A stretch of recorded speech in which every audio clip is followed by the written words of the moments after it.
সকলকে জানাই আন্তরিক শুভেচ্ছা এবং অভিনন্দন। আশা করি তোমরা সকলে সুস্থ আছো এবং ভালো আছো।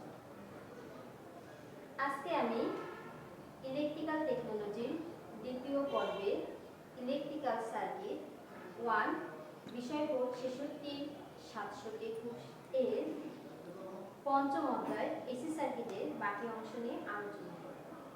আমরা গত ক্লাসে জানছি যে এসি সার্কিট কি, এসি সার্কিট এবং ডিসি সার্কিটের পার্থক্য আর বিভিন্ন সংজ্ঞা, তাই তো? আজকে আমরা জানব যে অল্টারনেটিং ভোল্টেজ সমান সর্বোচ্চ ভোল্টেজ sin ওমেগা টি এর সমীকরণ প্রতিপাদন। আর একটা জানব অল্টারনেটিং পোল ফ্রিকোয়েন্সি ও গতিবেগের মধ্যে সম্পর্ক আর এর আলোকে গাণিতিক সমস্যা। সুপ্রিয় শিক্ষার্থীবৃন্দ, তাহলে আমরা মূল আলোচনায় যাই। আমাদের প্রথম আলোচনা হলো অল্টারনেটিং ভোল্টেজের সমীকরণ প্রতিপাদন। আমাদের প্রমাণ করতে হবে কি যে তাৎক্ষণিক ভোল্টেজ সমান Emax sin ওমেগা টি। তাহলে আমরা চলে যাই আজকের আলোচনায়। দেখো আমি একটা চিত্র আঁকি।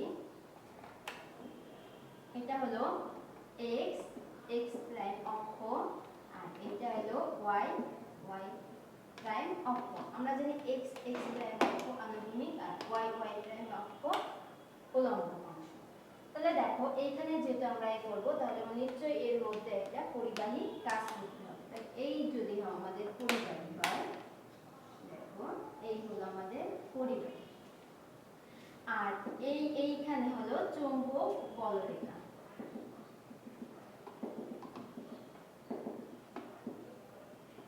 এই হলো আমাদের চৌম্বক বলরেখা।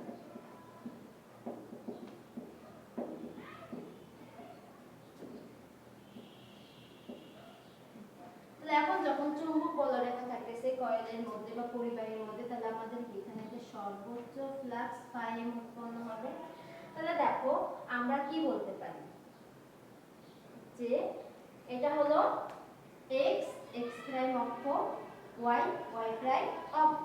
x x প্রাইম হলো আনুভূমিক অংশ আর y y প্রাইম হলো উল্লম্ব অংশ। তার মধ্যে কি কন্ডাক্টর বা পরিবাহী কাজ করবে, তাই তো? তাহলে দেখো এখন যদি আমরা x x prime y y prime করি, তাহলে যে কোনো পরিবর্তনশীল রাশি কারেন্ট এবং ভোল্টেজের মান কিন্তু আমরা সহজে বের করতে পারি। তাহলে আমরা জানি যে এইটা হলো x x প্রাইম অক্ষ বরাবর কাজ করতেছে আর এটা হলো কি y y প্রাইম অক্ষ বরাবর কাজ করে। তাহলে এইখানে দেখো এইখানে যেহেতু করছে, তাহলে এইখানে একটু একটা রাখি।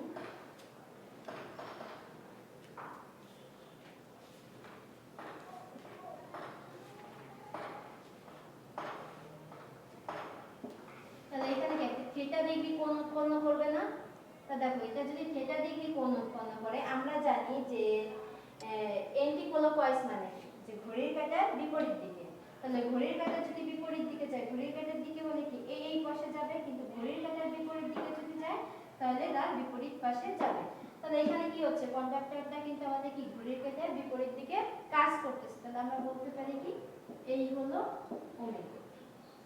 তাহলে কি থিটা সমান যদি হয়, তাহলে কি ওমেগা কোণে অবস্থান করছে, তাহলে থিটা সমান সমান ওমেগা টি। তাহলে এখন বলতে পারতেছি যে কয়েলটি ঘড়ির কাঁটার বিপরীত দিকে কি করে ওমেগা কৌণিক বেগে t সময়ে থিটা ডিগ্রি কোণ উৎপন্ন করতেছে। তাহলে থিটা ডিগ্রি যদি কোণ উৎপন্ন করে, তাহলে দেখি ওমেগা ডিগ্রি। এখন দেখো এইখানে যদি ওমেগা ডিগ্রি পাই, তাহলে এই উল্লম্ব ভাবে আমরা কি একটা ফ্লাক্স, সর্বোচ্চ ফ্লাক্স পাবো, তাই না? তাহলে কি একটা কি চৌম্বক বলরেখা যেহেতু, তাহলে কি ফাই উৎপন্ন হবে এই থিটার আলোকে। তাহলে দেখো এই থিটার আলোকে যদি উৎপন্ন করি, তাহলে আমাদের দাঁড়ায় কি যে এখানে আমরা যদি সেই দিই, তাহলে এই সর্বোচ্চ ফ্লাক্স, তাই না? এই পরিবাহীর আলোকে যদি আমরা কয়টা ফ্লাক্স পাবো? একটা। কন্ডাক্টর বা পরিবাহী ফ্লাক্সের মাঝে যদি অবস্থান করে, তাহলে কি এখানে পাবো কি যে ফাই আমাদের দুইটা অংশ থাকবে, একটা হলো কি sin ওমেগা টি আর একটা হলো cos ওমেগা টি। তাহলে ফাই ম্যাক্স যদি সর্বোচ্চ মিউচুয়াল ফ্লাক্সের আলোকে করতেছি, তাহলে phi max cos omega t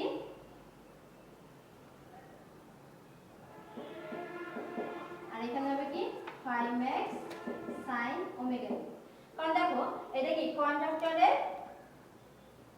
এটা কি কোণের সাথে কি ভূমি হিসেবে কাজ করতেছে কি cos ওমেগা টি, আর এটা যেহেতু কি আছে লম্বভাবে কাজ করতেছে পরিবাহীর দিক, তাহলে কি 5x sin ওমেগা টি। তো দেখো আমরা জানতেছি যে 5x sin ওমেগা টি আর হচ্ছে 5x cos omega t. 5x sin omega t কি হচ্ছে যে কয়েলের অক্ষ বরাবর অবস্থান করতেছে বিধায় কি এইখানে যে ভোল্টেজ আবিষ্ট হয় সেটা কিন্তু ভোল্টেজ আবিষ্ট হবে না। কিন্তু আমরা জানি কি যে 5x cos ওমেগা টি তাহলে কি লম্বভাবে কাজ করতেছে, কন্ডাক্টরের লম্বভাবে কাজ করতেছে না বা পরিবাহী লম্বভাবে কাজ করতেছে, এজন্য কিন্তু এইখানে আমাদের ভোল্টেজ আবিষ্ট হবে। তাহলে আমাদের কিন্তু লিখতে হবে যে ধরা যাক যে একটি কয়েলে x অক্ষ বরাবর অবস্থান করতেছে আর কি y অক্ষ বরাবর অবস্থান করতেছে, আর লিখতে হবে কি যে x যখন কয়েলটি x বরাবর অবস্থান করে তখন এই যে আমরা থিটা ডিগ্রি উৎপন্ন করতেছি না, তাহলে কি ওমেগা কৌণিক বেগে t সময় থিটা ডিগ্রি কোণ অতিক্রম করলে এর আলোকে কয়টি অংশ পাবো আমরা দুইটি। তাহলে আমরা জানি কি কি একটা হলো কি 5x sin ওমেগা t আর দুই নাম্বার কি 5x cos ওমেগা t। যেহেতু কন্ডাক্টর বরাবর আছে কি 5x sin ওমেগা t, তার মানে কি একই দিকে অবস্থান করতেছে, তার মানে এখানে কোনো ভোল্টেজ আবিষ্ট হবে না। কিন্তু এটা কি করতেছে লম্বভাবে কাজ করতেছে বিধায় 5x cos omega t voltage উৎপন্ন হবে। তাহলে আমাদের কার্যকরী ভোল্টেজটা কি হবে এই যে 5x cos ওমেগা t। তাহলে আমাদের লিখতে হবে কি যে কার্যকরী ভোল্টেজ সর্বোচ্চ কার্যকরী ভোল্টেজ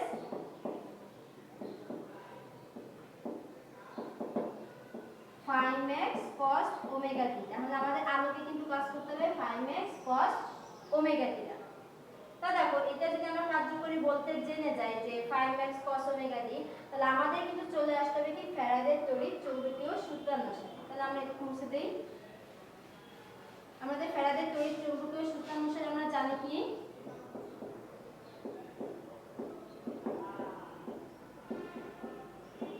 তড়িৎ চৌম্বকীয় সূত্রানুসারে জানতেছি E সমান minus n d by dt। যেহেতু আমরা জানি যে আমাদের কার্যকরী ভোল্টেজের মান কি phi সমান মান পেয়ে গেছি না, তাহলে আমরা চলে যাই n d বাই dt আর phi এর মানটা আমরা বসাই দেই 5x cos ওমেগা t, তাই তো। তাহলে এখন যদি আমাদের ডিফারেন্সিয়েশন করতে চাই, আমরা তো ডিফারেন্সিয়েশন করার কারণ কি যে ক্ষুদ্র ক্ষুদ্র অংশে বিভক্ত করা, তাই তো। তাহলে এখন যদি আমরা ডিফারেন্সিয়েশন করতে চাই, দেখো 5x তো আমাদের কি কনস্ট্যান্ট না, এটা আমরা আলাদাভাবে বাইরে নিয়ে আসি d বাই dt আমরা করব কি cos ওমেগা t। এখন আমরা জানি কি যে ডিফারেন্সিয়েশন সূত্র কি cos x সমান মাইনাস কি মাইনাস sin x, তাই তো। আচ্ছা তাহলে d by dx sin x এর কি cos x, আর আমাদের জানতে হবে কি d বাই dx x এর মান কি 1। এইগুলো আমাদের মোটামুটি ডিফারেন্সিয়েশনের সূত্র জানলেই হয়ে যাবে। তো দেখো এখানে আছে কি cos ওমেগা t, আমরা সাপেক্ষে করতেছি কি t। তাহলে কি আমাদের আলাদাভাবে তাহলে দেখি আমরা করি n phi m d by dt। তাহলে আমরা করব কি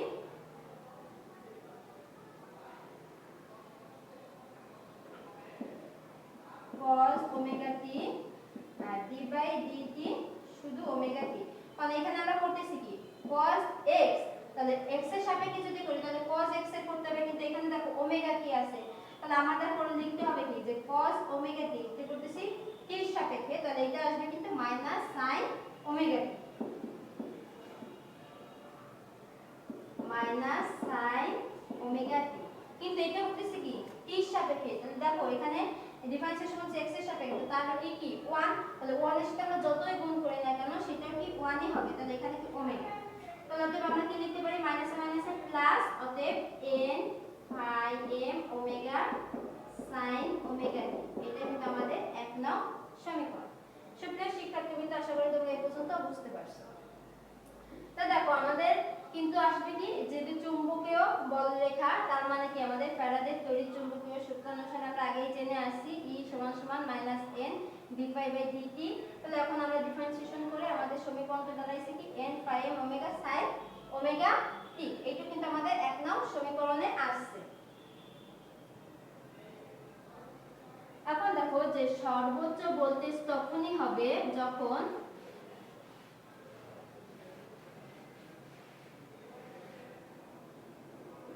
সর্বোচ্চ ভোল্টেজ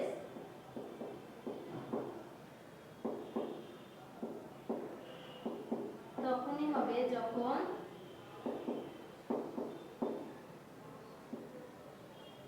যখন কি sin ওমেগা t সমান সমান 1। তো দেখো sin ওমেগা t যদি 1 হয় তাহলে আমরা জানতেছি 1 এর মান কত, sin 90 এর মান 1 না। তাহলে দেখো এখানে sin ওমেগা t সমান সমান sin 90 এর মান 1। এখন দেখো ওমেগা t সমান সমান আমরা জানতেছি কি 90, তাই তো। দেখো এটা কিন্তু আলোকে পাইছি কি সর্বোচ্চ ভোল্টেজ, এইখান থেকে যে সর্বোচ্চ ভোল্টেজটা পাবো তার মান যখনই হবে তখন কিন্তু sin ওমেগা t, তার মানে কি এখানে ওমেগা t আর এটা করতেছে কি sin এর আলোকে। তাহলে কি sin ওমেগা t সমান 1, তাহলে sin 90 এর মান কত 1 না। তাহলে কিন্তু ওমেগা t এর মান থাকতেছে কত 90, তাই তো। এখন এইটা যদি আমরা 1 নং সমীকরণে বসিয়ে পাই, তাহলে 1 নং সমীকরণে ওমেগা t এর মান বসিয়ে পাই,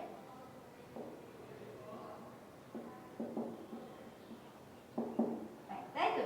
তো দেখো 1 নং সমীকরণে আমরা কি পাইছিলাম, E সমান সমান n phi m omega sin omega t, আমরা এটা পাইছিলাম না। দেখো আমরা এটা পাইছি না। তাহলে দেখো আমাদের বলছে কি যে ওমেগা t এর মান বসাইতে, তাই তো। দেখো ওমেগা t এর মান আছে কোথায়, এই sin ওমেগা t এর এখানে আছে না। তো দেখো ওমেগা t কিন্তু আছে এই জায়গায়, তাই তো। তাহলে এখন আমাদের কি দাঁড়ায় n phi m ওমেগা। তো sin ওমেগা t এর মান কত sin 90, আর আমরা জানতেছি কি sin 90 এর মান 1। তাহলে আমরা সরাসরি n phi m ওমেগা এইটাই কিন্তু আমাদের 2 নং সমীকরণ।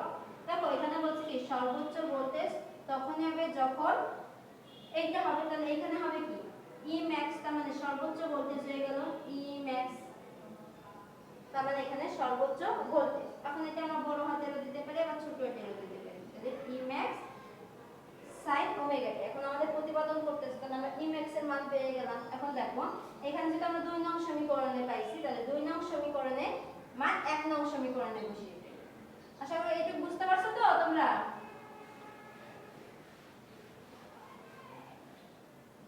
দেখো এটা কিন্তু 1 নং সমীকরণে ওমেগা t এর মান বসায় পাইছি কি 2 নং সমীকরণ। তো যেই 2 নং সমীকরণে যে মানটা পেলাম সেটা আমরা 1 নং সমীকরণে বসায় কি পাবো, এই যে অল্টারনেটিং ভোল্টেজ যে সমীকরণ। তো দেখো আমরা লিখি যে 2 নং সমীকরণের মান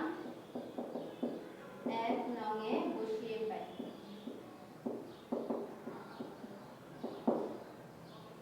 তাই তো। তাহলে 1 নং এ আমরা পাইছিলাম কি E সমান সমান n phi m ওমেগা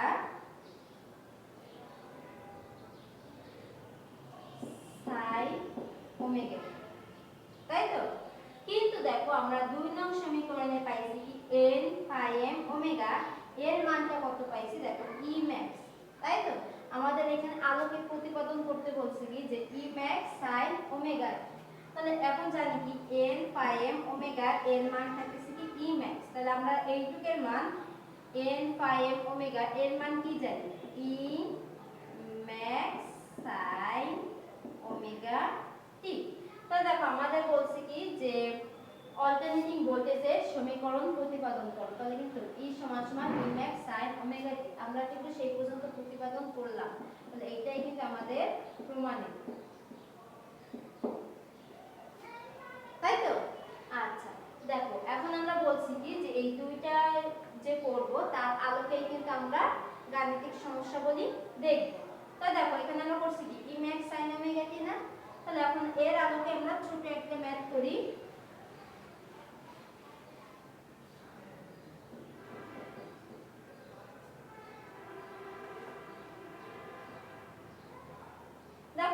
কি হবে 500 সর্বোচ্চ মানে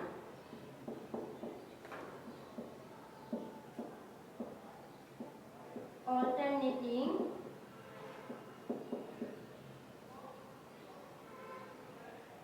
ইএমএফ এর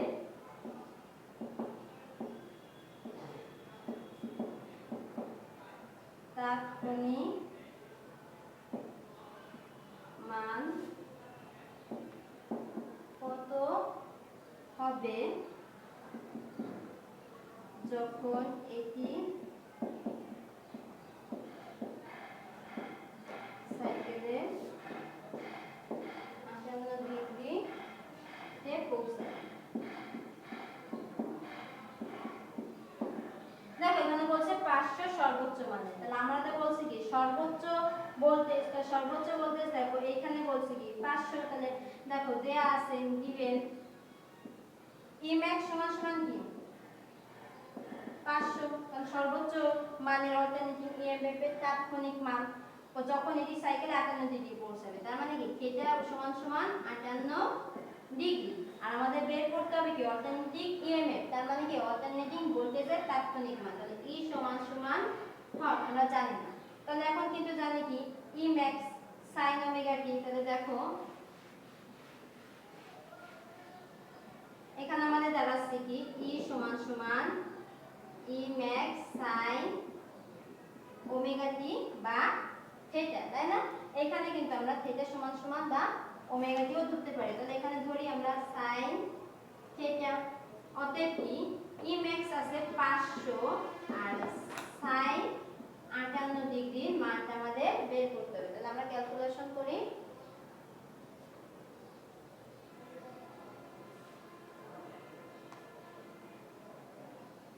দেখো আমাদের তো একটা ভোল্টেজটা পাচ্ছি কত 424 ভোল্ট, এইটাই কিন্তু আমাদের অ্যানসার। বুঝতে পারছো? তাহলে কিন্তু আমরা কি করলাম, এই যে একটা সমীকরণ প্রতিপাদন করলাম তার আলোকে কিন্তু আমরা একটা ম্যাথ করে ফেললাম, তাই তো? আচ্ছা, তো এই নিয়মের যত ম্যাথ আছে তোমরা বাসায় প্র্যাকটিস করবা আর নিজেদের যে সেশনাল খাতা আছে সেখানে তোমরা নোট করে রাখবা। এখন আসবো আমরা অল্টারনেটরের পোল, ফ্রিকোয়েন্সি ও গতিবেগের মধ্যে সম্পর্ক নিয়ে। আচ্ছা, এটা মুছে ফেলি।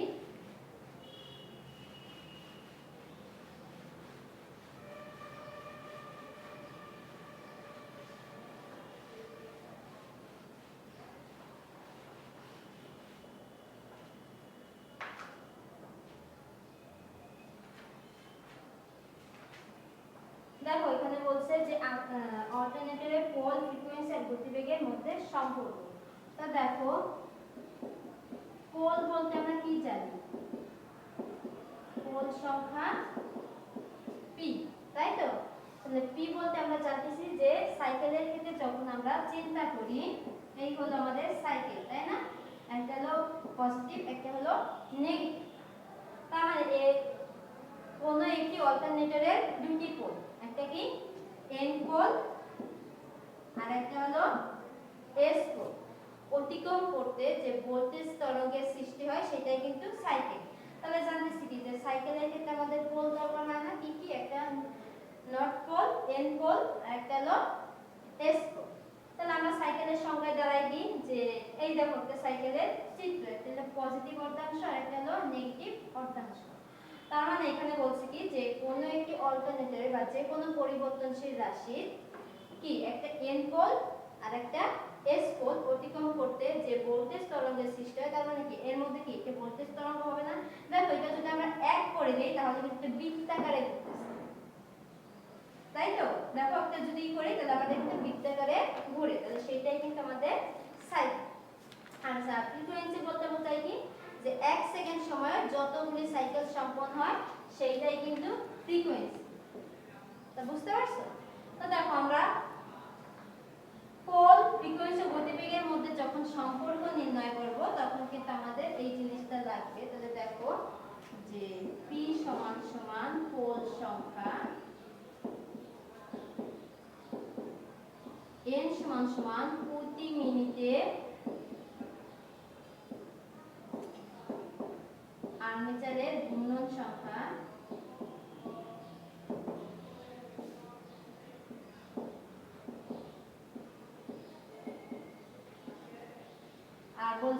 f সমান সমান ফ্রিকোয়েন্সি।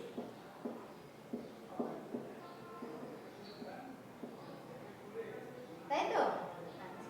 তা দেখো আমরা জানি কি যে দুইটি পোলে তৈরি হয় একটি সাইকেল, তাই তো? আমরা সাইকেল এঁকে দেখালাম, দুইটি পোলে তৈরি হয় একটি সাইকেল। তাহলে কি একটি পোলে কয়টি সাইকেল তৈরি হবে? হাফটি না? এখন আমরা তো জানি না যে এখানে আমরা কত সংখ্যক পাবো বা কত সংখ্যক হবে। তাহলে p পোলে তৈরি হয় p/2t সাইকেল, তাই তো? আচ্ছা, তাহলে এটা কিন্তু আমরা পারলাম কি যে পোল বাই 2। আমরা যেই সাইকেল তৈরি করছি কি যে দুইটি পোলে তৈরি হয়েছে কয়টা? একটি সাইকেল। তাহলে একটি পোলে তৈরি হয় হাফ সাইকেল আর p পোলে তৈরি হয় p/2 সাইকেল।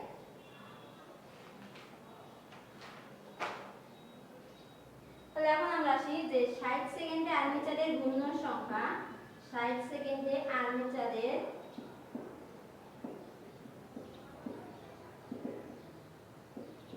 ঘূর্ণন সংখ্যা বলতে কি জানি? n না? সংখ্যা n, তাই তো? তো দেখো 60 সেকেন্ডে আর্মেচারের ঘূর্ণন সংখ্যা n। তাহলে 1 সেকেন্ড আর্মেচারের সংখ্যা কত? 1 সেকেন্ডে আর্মেচারের সংখ্যা কত জানি আমরা? n/60, তাই তো? এখন আমরা ফ্রিকোয়েন্সি বলতে জানি কি যে 1 সেকেন্ড সময়ে যতগুলি সাইকেল সম্পন্ন হয় সেটা হলো ফ্রিকোয়েন্সি। তাহলে সাইকেল, তাহলে এখানে সাইকেল আর সেকেন্ড, তাহলে এর মধ্যে আমাদের কত জানবো যে ফ্রিকোয়েন্সি সমান সমান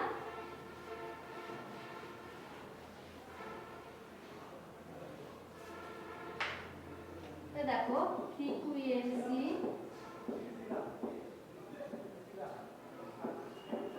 সাইকেল ইনটু সময়।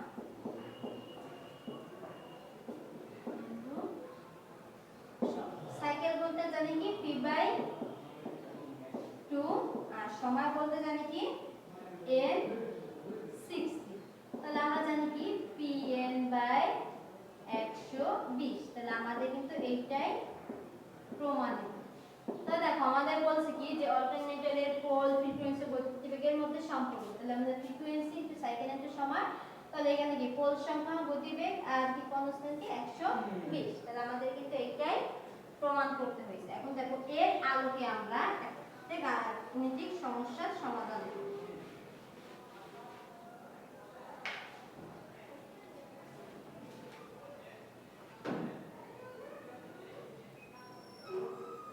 দেখো এখানে একটা ম্যাথ দেখি যে একটি 10 মেরু বিশিষ্ট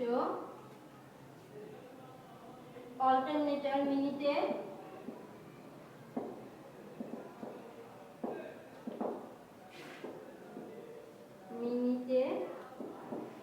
600 বার আবর্তিত হয় বা ঘূর্ণন হয়,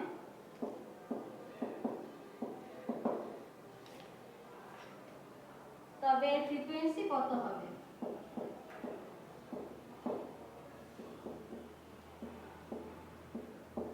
ফ্রিকোয়েন্সি কত? দেখো কি 10 মেরু বলছে, তার মানে কি পোল সংখ্যা দেয়া আছে কত? 10, তাই তো? তাহলে এখন যদি আমরা ডিপেন্ড করি যে দেখো 10 মেরু, তার মানে পোল সংখ্যা দেয়া আছে কত? আমার 10টা। তাহলে p সমান সমান 10। বিশিষ্ট অল্টারনেটর প্রতি মিনিটে 600 বার আবর্তিত হবে, 600 বার ঘুরতেছে। তাহলে কি এখানে n সমান সমান 600 rpm, তাই তো? যেটা রোটেশন পার মিনিট, তাহলে কি প্রতি মিনিটে ঘূর্ণন সংখ্যা। তারপরে যদি তবে ফ্রিকোয়েন্সি আমাদের কত হবে? তাহলে ফ্রিকোয়েন্সি এই। তাহলে এখন আমরা ফ্রিকোয়েন্সির সূত্র কি জানলাম? দেখো এই যে f, ফ্রিকোয়েন্সি যেটা f, তাহলে কি f সমান সমান pn ইনটু x ভাগ 120। তাহলে p দিয়ে আছে কত? 10 আর n দিয়ে আছে 600, এ কি 120। তাহলে এটা ক্যালকুলেশন করো কত আসে?